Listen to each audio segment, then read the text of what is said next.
जय माता दी, जय माँ भवानी, जय माँ भुवनेश्वरी।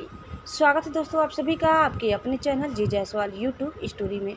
दोस्तों आज हम जानेंगे गुप्त नवरात्रि के चौथे दिन माँ भुवनेश्वरी की कथा के बारे में। आज गुप्त नवरात्रि का चौथा दिन है। आज भक्त माँ भुवनेश्वरी की पूजा अर्चना करेंगे। माँ भुवनेश्वरी को संसार भर के यश और ऐश्वर्य के देवी माना जाता है। भुवनेश्वरी आदि शक्ति का पंचम स्वरूप है। इसी रूप में माँ ने त्रिदेवों को दर्शन दिए थे। माँ भुवनेश्वरी को 10 महाविद्याओं में चौथा स्थान प्राप्त है। पौराणिक मान्यताओं के अनुसार माँ भुवनेश्वरी ही संपूर्ण जगत का पालन पोषण करती है। उन्हें धात्री भी कहा जाता है। माँ भुवनेश्वरी 14 भुवनों की स्वामिनी है। माँ को भगवान शिव की सखी माना गया है। माँ भुवनेश्वरी की पूजा लाल रंग के पुष्प, नैवेद्य, चंदन, कुमकुम, रुद्राक्ष की माला, सिंदूर, फल आदि से करनी चाहिए। पूजा के बाद कथा का पाठ करना चाहिए। और इसके बाद आइए हम जानते हैं माँ भुवनेश्वरी की कथा के बारे में। पौराणिक कथा के अनुसार काल की शुरुआत में ब्रह्मा, विष्णु और रुद्र जगत की संरचना प्रारंभ कर रहे थे। एक उड़ता हुआ रथ उनके सामने आया और एक आवाज ने उन्हें रथ में बैठने का आदेश दिया।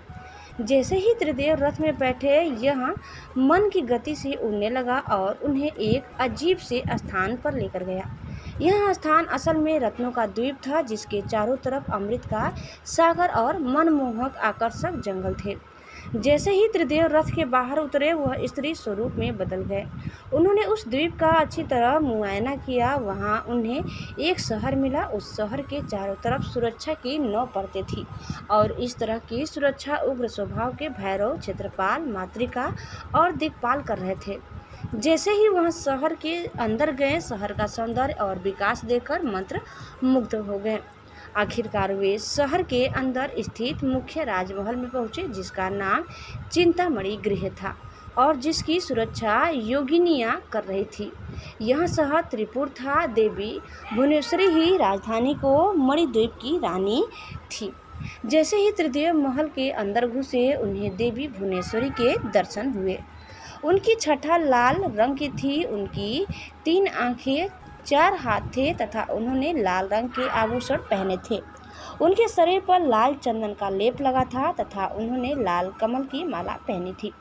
बाएं हाथ में उन्होंने अंकुश और पाश पकड़ा था तथा दाहिने हाथ से वो अभय और वरदा मुद्रा दिखा रही थी। उनका मुकुट अर्धचंद्र रूपी मणि द्वारा सुसज्जित था। वह त्रयंबक भैरव की बाई गोद में बैठी थी, जो श्वेत वर्ण के थे। उन्होंने श्वेत वस्त्र पहने थे। उनके बाल उलझे हुए थे तथा उनके सर के ऊपर भी अर्धचंद्र एवं गंगा नदी थी। उनके 5 चेहरे थे तथा हर एक चेहरे में 3 आंखें थी। उनके 4 हाथ थे तथा उन्होंने त्रिशूल फर से लेने के साथ वरदा और अभय मुद्रा भी प्रदर्शित की हुई थी। देवी भुवनेश्वरी और त्रयंबक भैरव पंचप्रेत आसन पर विराजमान थे। पंचप्रेतासन वह सिंहासन है जिसमें परम शिवा गद्दी के रूप में तथा 5 पैरों के स्थान पर सदाशिव, ईश्वर, रुद्र, विष्णु और ब्रह्मा स्थापित है।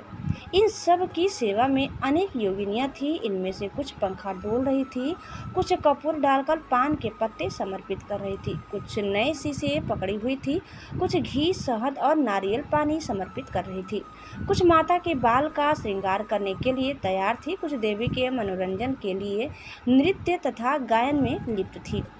त्रिदेव ने वहां पर असंख्य ब्रह्मांड को देखे। हर ब्रह्मांड में उनकी तरह ही त्रिदेव थे और यह सब उन्होंने माता भुवनेश्वरी के पैरों के नाखून में ही देख लिया। कुछ ब्रह्मांड ब्रह्मा द्वारा बनाए जा रहे थे, कुछ विष्णु द्वारा पाले जा रहे थे तथा कुछ रुद्र द्वारा संहारित किए जा रहे थे। त्रयंबक यानी ब्रह्मा की इच्छा शक्ति द्वारा उत्पन्न भुवनेश्वरी ने त्रयंबक के 3 स्वरूप बनाए, ब्रह्मा, विष्णु और रुद्र। इस तरह त्रिदेव त्रयंबक के ही 3 रूप हैं। तत्पश्चात देवी भुवनेश्वरी ने अपनी शक्तियाँ त्रिदेव को प्रदान की। ब्रह्मा के लिए देवी सरस्वती, विष्णु के लिए देवी लक्ष्मी तथा रुद्र के लिए देवी काली का निर्माण किया तथा उन्हें उनकी जगहों पर स्थापित किया। ब्रह्मा और सरस्वती ने मिलकर एक ब्रह्मांड रूपी अंडा बनाया। रुद्र और काली ने इसे तोड़ा, जिससे पंचतत्व स्वरूप में आए। इसके बाद पंचतत्व का उपयोग कर ब्रह्मा और सरस्वती ने संपूर्ण ब्रह्मांड की रचना की तथा विष्णु और लक्ष्मी ने इसके पालन पोषण का हर कार्य किया। अंत में रुद्र और काली ब्रह्मांड की समाप्ति की ताकि सरस्वती और ब्रह्मा पुनर्रचना शुरू कर सके। दोस्तों, इस प्रकार कथा यही समाप्त होता है। उम्मीद करते हैं कि आपको हमारी आज की यह वीडियो ज़रूर पसंद आई होगी। कैसी लगी कमेंट करके बताइए। चैनल में नए हैं तो प्लीज़ लाइक, शेयर और सब्सक्राइब करना न भूलें। धन्यवाद। जय माता दी, जय माँ भवानी, जय माँ भुवनेश्वरी। ओम नमः शिवाय। हर हर महादेव।